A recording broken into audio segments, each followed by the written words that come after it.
होईल का नाही माझं लग्न? टेन्शन आलंय मला. झाडमुरी बाबा की जय, झाडमुरी बाबा की जय, झाडमुरी बाबा की जय. बाबा बाबा पाणीपुरी बाबा, ए शेवपुरी आपलं झाडमुरी बाबा. झाडमुरी बाबा की जय. ए बाबांनी 3 दिवस झालं काही खाल्लेलं नाही. बाबा तपस्याला बसले ती 3 दिवसांनी ये. अय सकाळी तर स्टँडवर वडापाव खाताना दिसलीत मला. हा सगळं पदर काय सांगू नको जरा शांत बस की. बरोबर. बोल बालका, तुझी काय समस्या आहे? बाबा माझं लग्न होईना झालंय. आतापर्यंत 15 स्थळं झाली, पण एका पण पोरगीने मला पसंत केलं नाही. काय तर उपाय करा बाबा.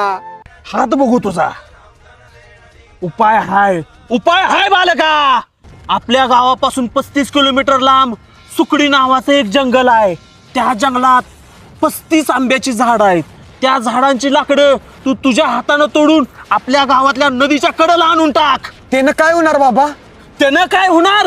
30 लाकडं तुझ्या मड्यावर घालायला होतील. तुझा जगून काय उपयोग नाही. तुझा हात सांगतोय या जन्मात तर तुझं काही लग्न होणार नाही. तू मेल्यालाच बरायस.